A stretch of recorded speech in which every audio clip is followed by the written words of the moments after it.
Les parcours vers demain vont permettre aux parcourants d'expérimenter, mais ensuite de trouver un emploi dans ces domaines-là, peut-être de trouver une formation et en tout cas de se remobiliser.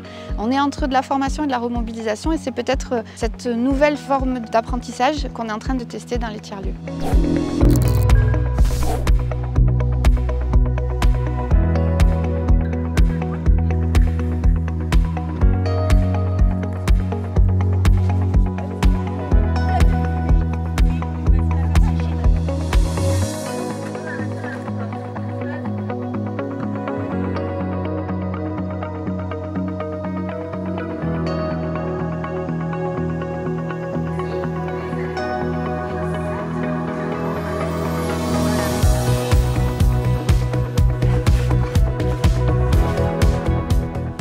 Ces compétences qui ont l'air assez hétérogènes en soi sont aussi rassemblées parce qu'elles tiennent à cœur du tiers-lieu et de l'équipe et elles font partie intégrante de nos activités. L'intérêt de cet appel à projet, c'est de permettre qu'un lieu ressource comme les tiers-lieux, c'est-à-dire un lieu où on aura plusieurs activités, que ce soit des activités de divertissement, de culture, de formation, on l'a dit, mais aussi d'autres apprentissages, puissent coexister.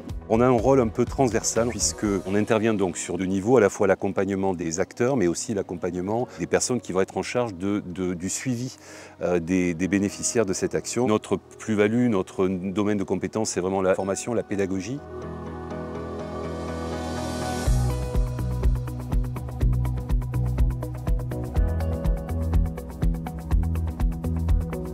Avec l'atelier de Bathilde, on va faire un programme couture où il va y avoir deux projets. Un projet où on va transformer une pièce déjà existante et donc en faire quelque chose d'autre. Donc par exemple à partir d'une chemise, on va faire un sac ou quelque chose comme ça. Et on va aussi travailler sur l'aspect retouche ou customisation. Ce que j'ai trouvé super intéressant, c'est justement de pouvoir partager cette expression textile via le recyclage, via le réemploi, auprès de gens qui n'ont pas forcément accès à ces pratiques-là.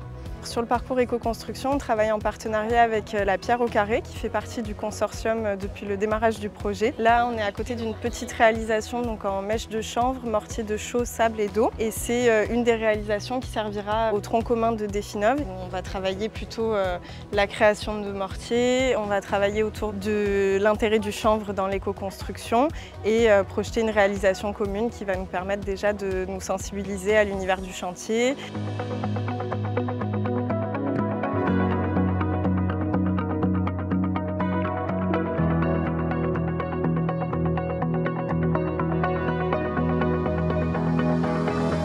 On émarge sur le fonds de transition juste qui nous amène à réinterroger la manière dont on accompagne nos publics et notamment sur la manière dont on va amener nos publics sur les métiers de la transition écologique. L'idée, c'est vraiment de réinventer l'idée d'un accompagnement, de la formation et avoir cet espace de possible qui me paraît être innovant et très enthousiasmant à la fois pour les équipes d'accompagnement et puis pour les personnes qui sont en démarche de retour à l'emploi.